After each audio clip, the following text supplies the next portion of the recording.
والسلام على سيد المرسلين أما بعد فأعوذ بالله من الشيطان الرجيم بسم الله الرحمن الرحيم الصلاة والسلام عليك يا رسول الله الصلاة والسلام عليك يا رسول الله وعلى آلك وأصحابك يا حبيب الله وعلى آلك وأصحابك يا حبيب الله الصلاة والسلام عليك يا نبي الله الصلاة والسلام عليك يا نبي الله وعلى آلك وأصحابك يا نور الله وعلى آلك وأصحابك يا نور الله.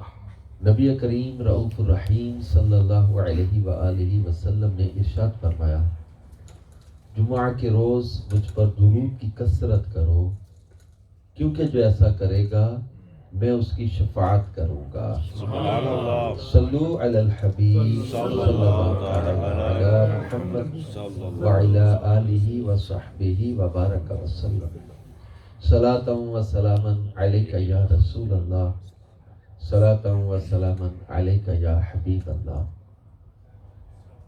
پیارے پیارے اسلامی بھائیوں، دیگر ایام میں بھی درود پڑھنا چاہیے. جمعہ کے دن کثرت یعنی درود کا اگر آپ باقی دنوں میں 300 بار پڑھتے ہیں جمعہ کے دن 500 بار کر دیں. اگر 500 بار روزانہ پڑھتے ہیں تو جمعہ کے دن 700-800 بار پڑھیں، یعنی کثرت کریں، بڑھائیں درود. یہ یوم مشہود بھی ہے. اور درود پاک ایک ایسی چیز ہے، ایک ایسا عمل ہے کہ جس کی برکت سے دعائیں بھی قبول ہوتی ہیں، گناہ بھی معاف ہوتے ہیں، نیکیوں میں بھی اضافہ ہوتا ہے اور درجات کی بلندی بھی ملتی ہے. سبحان اللہ. درود پاک ایک ہی وقت میں وظیفہ بھی ہے، دعا بھی ہے، عمل بھی ہے. نبی کریم صلی اللہ علیہ وآلہ وسلم کے قرب کا ذریعہ بھی ہے. حضور علیہ السلام کا قرب نصیب ہوتا ہے. تو یہ بہت بڑی سعادت ہے جس کو اللہ پاک حضور علیہ السلام کا قرب عطا کرتے ہیں. اللہ پاک نے قرآن پاک میں ارشاد فرمایا وَمَن يُطِعِ اللَّهَ وَرَسُولَهُ فَقَدْ فَازَ فَوْزًا عَظِيمًا. اور ایک مقام پہ فرمایا وَمَن يُطِعِ اللَّهَ وَالرَّسُولَ فَأُولَٰئِكَ مَعَ الَّذِينَ أَنْعَمَ اللَّهُ عَلَيْهِمْ مِنَ النَّبِيِّينَ وَالصِّدِّيقِينَ وَالشُّهَدَاءِ وَالصَّالِحِينَ وَحَسُنَ أُولَٰئِكَ رَفِيقًا. یہ صلہ ہے اللہ اور اس کے رسول کی فرمانبرداری کا. ان آیات میں بیان کیا جا رہا ہے مَن یُطِعِ اللَّهَ وَالرَّسُولَ، جو اللہ رسول کا حکم مانے. اللہ رسول کا حکم ماننے کا صلہ قرآن بیان کر رہا ہے. ایک تو اس آیت مبارکہ کا میں شان نزول آپ کو جو تفسیر قرآن میں پڑھا وہ عرض کرتا ہوں، اور ایک اس آیت کو پڑھتے ہوئے سورۃ الفاتحہ کا وہ حصہ وہ یاد آتا ہے جس میں اللہ پاک فرماتا ہے کہ ہم اللہ کی بارگاہ میں عرض کرتے ہیں ایاک نعبد و ایاک نستعین اہدنا الصراط المستقیم. اے اللہ میں سیدھے راستے چلا. اہدنا الصراط المستقیم، صراط کہتے ہیں راستے کو، مستقیم کہتے ہیں سیدھے کو. ہمیں سیدھے راستے چلا. اب طرح طرح کی ریسرچ، طرح طرح کی تحقیق، طرح طرح کی ٹیکنالوجی آ گئی. ہمارا نوجوان کنفیوزڈ ہوتا چلا جا رہا ہے. Where I have to go, what I have to do, what is the right path, which is the right way. میں کس رستے پر جاؤں، سیدھا رستہ کون سا ہے؟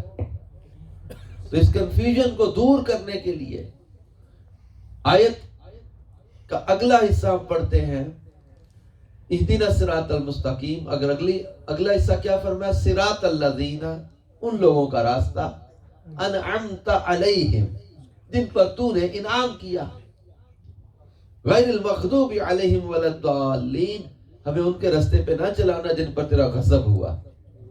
تو اللہ کی بارگاہ میں مرض کر صراط مستقیم پہ چلا. صراط مستقیم کون سا ہے؟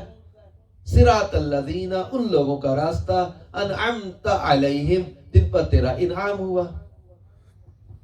تو اب اگر ہمیں یہ پتہ چل جائے کہ انعام کن پر ہوا تو صراط مستقیم کلیئر ہو جائے گا، بالکل واضح ہو جائے گا کہ صراط مستقیم سیدھا راستہ ہے کون سا. تو اب اس آیت مبارکہ میں جو میں نے ابھی شروع میں پڑھی، جس میں اللہ پاک نے فرمایا من یطع اللہ والرسول فاولئک مع الذین انعم اللہ علیہم، ان پر اللہ کا انعام ہوا، بس وہ انہی کے ساتھ ہوگا، انعم اللہ علیہم، جن پر اللہ کا انعام ہوا، اللہ کا فضل ہوا۔ اب کن پر ہوا؟ آگے وضاحت آ رہی ہے، من النبیین والصدیقین والشہداء والصالحین، اللہ کا انعام انبیاء پر، اللہ کا انعام صدیقین پر، اللہ کا انعام شہداء پر، اللہ کا انعام صالحین اولیاء پر۔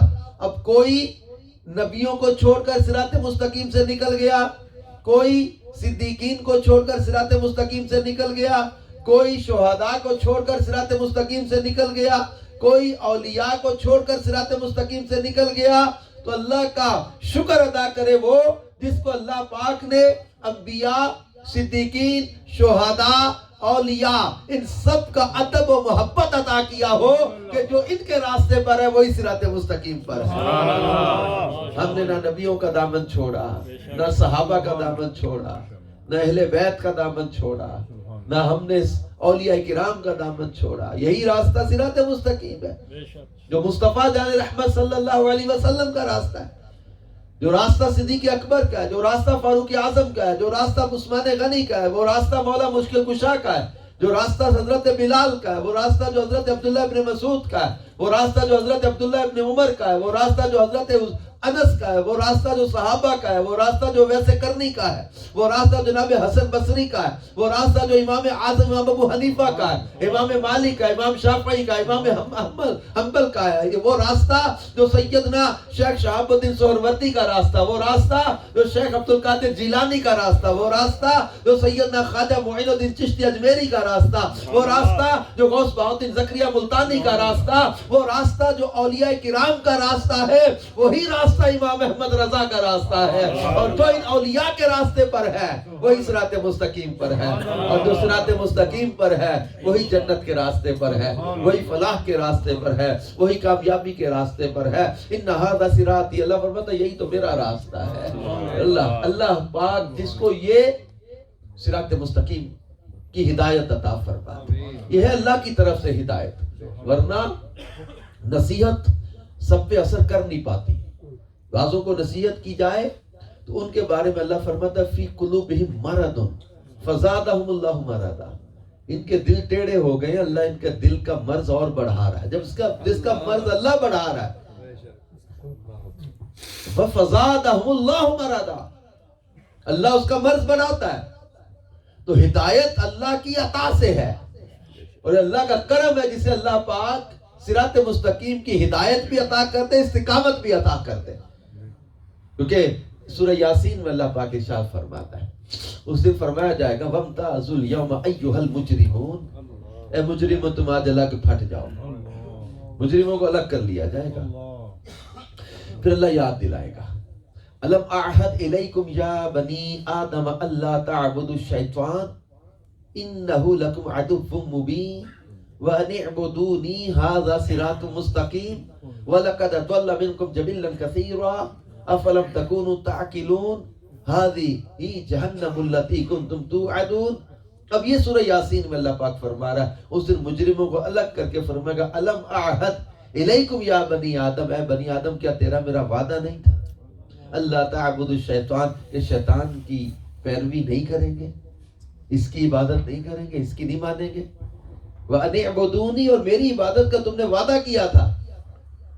ہذا صراط مستقیم، یہی صراط مستقیم، یہی سیدھا راستہ۔ شیطان تو تمہارا کھلا دشمن۔ پھر اللہ یاد دلائے گا وَلَقَدْ أَضَلَّ، کتنے لوگوں کو شیطان نے گمراہ کر دیا تھا، کتنی خلقت کو شیطان نے گمراہ کر دیا تھا۔ کیا تمہیں عقل نہ آئی؟ افلم تکونوا تعقلون، کیا تمہیں عقل نہ آئی تھی؟ کتنے لوگوں کو شیطان نے گمراہی میں ڈال دیا، تمہیں عقل کیوں نہ آئی؟ تو یہ اللہ تبارک و تعالی جل شانہ کی طرف سے اس دن یاد دلایا جائے گا۔ تو صراط مستقیم وہی ہے جس پر اللہ اس کے پیارے حبیب صلی اللہ علیہ وسلم نے حکم دیا، وہی راستہ جو اللہ کے پیاروں کا راستہ، جو ان کے راستے پر چلے گا وہی کامیابی کے راستے پر چلے گا۔ اور یوں اس آیت مبارکہ سے ایک تو یہ ہوا کہ انعام کن پر ہوا، انعم اللہ علیہم کی اس میں. دوسرا اس آیت مبارکہ کے شان نزول کے کب یہ آیت نازل ہوئی، اس میں اللہ نے فرمایا بس وہ انہی کے ساتھ ہوگا جن پر اللہ کا انعام ہوا. حضرت ثوبان رضی اللہ تعالیٰ عنہ صحابی رسول ہیں. ان کے بارے میں لکھا ہے کہ یہ رونے لگ جاتے تھے، چہرے کا رنگ بدل جاتا تھا، آنکھوں سے آنسو بہنے لگ جاتے تھے. پوچھا کہ ثوبان تمہاری یہ حالت کیوں ہو جاتی ہے؟ تو عرض کرتے ہیں کہ یا رسول اللہ صلی اللہ علیہ وسلم، میں جب تک آپ کو دیکھتا رہتا ہوں میرے دل کو سکون رہتا ہے، اور جب آپ مجھے نظر نہیں آتے تو پھر میرا دل میرے قابو میں نہیں رہتا. حضور میں آپ کی زیارت نہ پاؤں تو میرا دل بے قرار ہو جاتا ہے. پھر ایک تصور مجھے رلا دیتا ہے، وہ یہ کہ جہاں تھوڑی دیر کے لیے آپ گھر چلے جائیں یا کہیں کام سے چلے جائیں، پتہ ہے اگلی نماز میں زیارت ہو جانی ہے، تھوڑی دیر بعد زیارت ہو جانی ہے، لیکن پھر بھی دل سنبھلتا نہیں ہے. اور جب مجھے یہ خیال آتا ہے کہ جنت میں تو ہوں گا عام جنت میں، اور آپ اللہ کے حبیب ہیں، انبیاء کے امام ہیں، آپ تو اعلیٰ ترین درجے میں ہوں گے، تو مجھے وہاں آپ کی زیارت نہ ملی تو میرا کیا بنے گا؟ یہ خیال مجھے رلا دیتا ہے. میں تھوڑی دیر کی جدائی نہیں سہ سکتا. حضور اگر وہاں مستقل جدائی ہو گئی اور آپ الگ درجے میں ہوں گے، میں عام جنت میں ہوں گا، تو مجھے آپ نظر نہیں آتے تو میرا تو دل قابو نہیں آتا، میں تو آنکھوں میں آنسو آ جاتا. یہ کہہ کہ حضرت ثوبان پھر رونے لگ گئے. اب اللہ کو اپنے محبوب کے اس پیارے غلام کا رونا اور ان کی بے قراری اتنی پیاری لگی، اللہ نے قرآن کی یہ آیت نازل فرما دی. محبوب کے غلام کو تسلی اور تسکین دی، اور ان کے صدقے میں سارے غلاموں کو تسلی عطا کر دی. وَمَن يُطِعِ اللَّهَ وَالرَّسُولَ، جو اللہ اور اس کے رسول کا حکم مانے، فَأُولَٰئِكَ مَعَ الَّذِينَ، پس وہ انہی لوگوں کے ساتھ ہوگا انعم اللہ علیہم، جن پر اللہ نے انعام کیا ہے، من النبیین والصدیقین والشہداء والصالحین، انبیاء، صدیقین، شہداء، اولیاء، صالحین، ان کا ساتھ ملے گا. وَحَسُنَ أُولَٰئِكَ رَفِیقًا، اور یہ کتنے اچھے ساتھی ہیں، اللہ ان کا ساتھ عطا کرے گا. حضرت ثوبان رضی اللہ تعالیٰ عنہ کے دل کو قرار عطا کر دیا گیا کہ ثوبان تم انہی کے ساتھ ہوگے جن پر اللہ کا انعام ہوا ہے. ایک صحابی رضی اللہ تعالیٰ آئے تھے، انہوں نے عرض کیا متی الساعہ، یا رسول اللہ صلی اللہ علیہ وسلم قیامت کب آئے گی؟ تو نبی کریم صلی اللہ علیہ وسلم نے فرمایا قیامت کے بارے میں سوال پوچھنے والے، تیری قیامت کے دن کے لیے تیاری کیا ہے؟ What's your preparation for the day of judgment؟ کیا تیاری کی ہے ججمنٹ کے دن کے لیے؟ کیا تیاری کی ہے تم نے آخرت کے لیے؟ قیامت کا تو پوچھ رہے ہو، تیاری کیا ہے تمہاری؟ انہوں نے عرض کیا آقا میرے پاس بہت زیادہ نفلی نمازوں کی کثرت تو نہیں ہے، بہت زیادہ نفلی روزوں کی تو کثرت نہیں ہے، بہت زیادہ میرے پاس نفلی صدقات کی تو کثرت نہیں ہے، مگر میری تیاری، my preparation for the day of judgment, میری تیاری آخرت کے لیے میں اللہ اور اس کے رسول سے محبت کرتا ہوں. میں یہ تیاری کر کے بیٹھا ہوں کہ اللہ اور اس کے رسول سے پیار کرتا ہوں. حدیث کے الفاظ ہیں، نبی کریم صلی اللہ علیہ وسلم نے فرمایا المرء مع من احب، اور بخاری شریف کی حدیث میں انک مع من احببت، تو جس سے محبت کرتا ہے تو اسی کے ساتھ ہوگا. المرء مع من احب، ترمذی شریف کی حدیث کے یہ الفاظ ہیں کہ آدمی جس سے محبت کرے گا اسی کے ساتھ ہوگا. حضرت انس رضی اللہ تعالیٰ عنہ اس حدیث کے راوی ہیں، وہ کہتے ہیں میں نے مسلمانوں کو اسلام قبول کرنے کے بعد اتنا خوش کبھی بھی نہیں دیکھا تھا جتنے خوش اس دن تھے جس دن حضور نبی کریم صلی اللہ علیہ وآلہ وسلم نے یہ فرمایا تھا کہ آدمی جس سے محبت کرے گا اسی کے ساتھ ہوگا. صحابہ کا خوشی کا دن تھا وہ، کیوں نہ ہوتا کہ انہیں تسلی مل گئی کہ ہم کس کے ساتھ ہوں گے. ان کی تو محبتوں کا مرکز مدینے والے مصطفیٰ صلی اللہ علیہ وسلم تھے نا. وہ مال کی وجہ سے، دولت کی وجہ سے، کسی عورت کی وجہ سے، کسی نشے کی وجہ سے، کسی فلم ڈرامے کی، ہمارے جو معاشرے کے آج رسم و رواج اور معاملات اور خرابیاں ہیں، ہم لوگ امیجن تو کر ہی نہیں سکتے نا کہ وہ ان لوگوں کا کوئی اور دھیان چلا جاتا.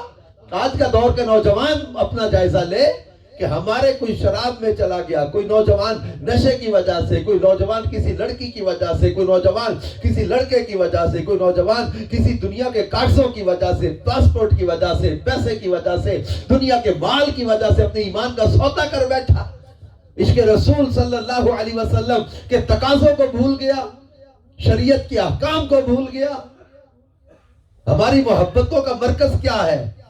اور ان صحابہ اکرام کی محبتوں کا مرکز کیا تھا؟ بلال حبشی کو تپتی ریت پہ لٹا کے مارا جاتا تھا، کلمہ پڑھتے زمین تپتی ریت پر بھی احد احد کی صدائیں لگاتے رہے، کوئلوں پہ لٹا لٹا کے صحابہ کو مارا جاتا رہا، ان کی زبان سے کلمہ نہ چھڑایا جا سکا۔ حضرت خباب رضی اللہ تعالیٰ کی پیٹھ کوئلوں سے جلا دی جاتی تھی، یہ چربی جو جسم سے نکلتی تھی کوئلوں کی آگ بجھائی جاتی تھی۔ حضرت خباب وہ بھی کلمہ پڑھتے رہے۔ حضرت عمار بن یاسر، حضرت یاسر رضی اللہ تعالیٰ، ان کو کتنی اذیتیں دی گئیں مگر کلمہ نہ چھڑایا جا سکا۔ حضرت سمیہ رضی اللہ تعالیٰ عنہ، اسلام کی سب سے پہلی شہید خاتون حضرت سمیہ رضی اللہ تعالیٰ عنہ، ان کے جسم کو 2 اونٹوں کے ساتھ ان کے پاؤں باندھ کے اونٹوں کو مخالف ڈائریکشن میں ابو جہل نے دوڑا دیا، حضرت سمیہ کے جسم کے 2 ٹکڑے کر دیے گئے مگر حضرت سمیہ کی زبان سے کلمہ نہ چھڑایا جا سکا۔ یہ کیسے عاشقان رسول تھے جنہیں اپنی جان سے بڑھ کر مدینے والے سے پیار تھا، اپنی اولاد سے بڑھ کر مدینے والے سے پیار تھا، اپنے وطن سے بڑھ کر مدینے والے سے پیار تھا، اپنی زندگی کے تمام معمولات سے بڑھ کر مدینے والے سے جو محبت کرتے تھے۔ غار ثور میں صدیق اکبر کی ایڑی پر سانپ ڈس رہا ہے، زہر جسم میں چڑھ رہا ہے مگر انہیں اپنی جان سے بڑھ کر اپنے مصطفیٰ سے پیار ہے۔ حضرت سیدنا ویسے کرنی رضی اللہ تعالیٰ عنہ کے عشق کی دنیا آج مثال دیتی ہے، ان کے عشق کی وجہ سے دنیا آج ان کو جو ہے وہ عاشق جو ہے وہ صادق مانتی ہے۔ حضرت ویسے کرنی رضی اللہ تعالیٰ عنہ نے اپنی زندگی کی ہر شے سے بڑھ کر مدینے والے سے پیار کیا ہے۔ صحابہ اکرام کی زندگیاں ہمارے سامنے ہیں، انہوں نے گھر چھوڑے، وطن چھوڑے، زندگیاں قربان کر دی، جانیں قربان کر دی مگر مصطفیٰ صلی اللہ علیہ وسلم سے اس قدر محبت کی کہ جسے کہتے ہیں کہ اپنی ہر شے سے بڑھ کر۔ حضرت خبیب رضی اللہ تعالیٰ عنہ کو کفار نے قید کر لیا تھا، سولی چڑھانے لگے۔ حضرت خبیب رضی اللہ تعالیٰ عنہ سے پوچھا تمہاری آخری خواہش کوئی ہو تو بتاؤ، فرمایا 2 رکعتیں ادا کرنا چاہتا ہوں کہ میرے مصطفیٰ فرماتے جعلت قرۃ عینی فی الصلاۃ، نماز میں میری آنکھوں کی ٹھنڈک رکھی گئی ہے۔ 2 رکعتیں ادا کی، فرمایا دل چاہتا تھا لمبے سجدے کروں مگر کوئی یہ سمجھ کر نہ کہے کہ خبیب موت سے ڈر کے لمبے سجدے کر رہا ہے۔ نماز مکمل کی، حضرت خبیب کو مکے کی ان وادیوں میں سولی چڑھا دیا گیا۔ حضرت زید رضی اللہ تعالیٰ عنہ کو قید کر لیا تھا، ان کو سولی چڑھانے لگے۔ کسی نے کہا زید محمد صلی اللہ علیہ وسلم کی وجہ سے تمہیں یہاں سولی چڑھانے لگے ہیں، کیا تم یہ جو ہے وہ سودا کرتے ہو کہ تمہاری جگہ ان کو لا کے ہم یہاں جو ہے وہ معاذ اللہ شہید کر دیں اور تمہیں چھوڑ دیں؟ حضرت زید رضی اللہ تعالیٰ عنہ نے کہا کہ تم حضور علیہ السلام کی بات کرتے ہو کہ ان کو یہاں معاذ اللہ شہید کر دیا جائے، میں اس بات پر بھی گوارا نہیں کرتا کہ مجھے چھوڑ دیا جائے، میں اپنے بچوں بیوی کے پاس چلا جاؤں اور اس کے بدلے میرے مصطفیٰ کے پاؤں میں کانٹا بھی چبھویا جائے، میں اس بات کا بھی سودا کر کے اپنی جان نہ چھڑوا کے جاؤں کہ میری جان کے بدلے میرے مصطفیٰ کے پاؤں میں کانٹا بھی چبھویا جائے۔ اس قدر حضور سے پیار کرنا صحابہ کا یہ تھا کہ یہ اپنی ہر شے سے بڑھ کر حضور سے محبت کرتے تھے۔ حضرت زید رضی اللہ تعالیٰ، حضرت زیاد رضی اللہ تعالیٰ نے احد کی میدان میں زخموں سے چور پڑے اور آخری سانسوں میں حضور علیہ السلام جب تشریف لائے نا ان کے پاس، پوچھا زیاد کوئی خواہش ہے تو بتا۔ حضرت زیاد نے عرض کیا کہ ایک خواہش ہے۔ پوچھا کیا؟ پھر راوی کہتے ہیں حضرت زیاد بولے نہیں، اپنی خواہش کا اظہار کر دیا۔ کیسے؟ اپنے جسم کی طاقت کو سمیٹا، حضور علیہ السلام کے قدموں میں گرے اور کہا فزت برب الکعبہ، رب کعبہ کی قسم میں کامیاب ہو گیا، سبحان اللہ، میں کامیاب ہو گیا۔ کیا کہ حضور علیہ السلام کے قدموں میں جام شہادت نوش کر لیا۔ کسی شاعر نے اپنے الفاظ میں اس کیفیت کو پرویا۔ اور ہم بھی جمعہ کا دن ہے، اوسلو فیضان مدینہ ناروے میں ہم بیٹھے ہیں، ان بابرکت گھڑیوں میں ہم بھی یہی عرض کرتے ہیں کہ یا رسول اللہ صلی اللہ علیہ وسلم، نجم کی یا خدا آرزو ہے یہی، عاشق زار کی آبرو ہے یہی، موت کے وقت سر ان کے قدموں پہ ہو، دید ہوتی رہے دم نکلتا رہے، دید ہوتی رہے دم نکلتا رہے۔ We have to recheck our priorities. اپنی ترجیحات کا جائزہ لیں. ہماری ترجیحات بدل گئی. کسی کو مال سے محبت ہو گئی, دنیا سے محبت ہو گئی, جائیداد سے محبت ہو گئی, دنیا کی ہوس لگ گئی, اور ان چکروں میں اللہ رسول کے ذکر سے, ان کی اطاعت سے دور ہوتے چلے گئے. نہ کوئی خیال کرتا ہے کہ اس بات سے کسی کا دل ٹوٹ جائے گا. غیبتیں, چگلیاں عام ہو گئیں, مال دبا لیتے, قرضہ دبا لیتے, حق تلفیاں کرتے, جھوٹ بولتے, وعدہ خلافیاں کرتے, جھوٹی قسمیں اٹھا جاتے. کس وجہ سے؟ دنیا کے مال کی وجہ سے. نہ ایسا کریں, نہ ایسا کریں. نہ صدا نہ حسن جوانی ماپے, صدا نہ صحبت یاراں, صدا نہ باغی بلبل بولے, صدا نہ باغ بہاراں. وہ کہتا کہ یہ دنیا جس کے لیے ہم اتنی بھاگ دوڑ کرتے ہیں نا, جد باغ اندر وال خزانے کھولے, پنچھی اڑ گئے مار اڈاریاں نے. جڑے کہندے سی مرانگے نال تیرے, اج انہاں بھی بازیاں ہاریاں نے. محمد بوٹیا جھوٹائی جگ سارا, کملی والے دیاں سچیاں یاریاں نے. سبحان اللہ. دنیا کیا پھر ساتھ دے گی؟ مدینے والے سے پیار کرو. خدا کی قسم, دنیا میں بھی ساتھ ان کا, قبر میں بھی ساتھ ان کا, حشر میں بھی ساتھ ان کا. سبحان اللہ. لہٰذا آئیے آج نیت کرتے ہیں کہ انشاءاللہ اپنی زندگی ایسی گزارنی ہے کہ اللہ اور اس کے رسول کی محبت میں بسر ہو جائے. جنہوں نے اس محبت میں زندگیاں بسر کی ہے نا, وہ گھاٹے میں نہیں رہے. میں تو اپنی پریورٹی, ترجیحات کی بات کر رہا ہوں. اپنی ترجیحات. حضرت صوبان کی ترجیح کیا؟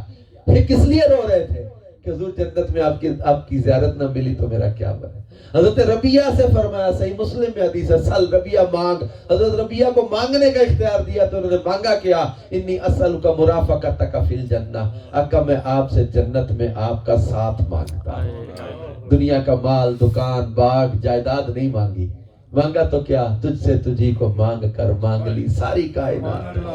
مجھ سا کوئی گدا نہیں, تجھ سا کوئی سخی نہیں. اس شرط پہ کھیل لوں گی پیا پیار کی بازی, جیتوں تو تجھے پاؤں, ہاروں تو پیا تیری. ساتھ نہ چھوٹے نا محبوب کا.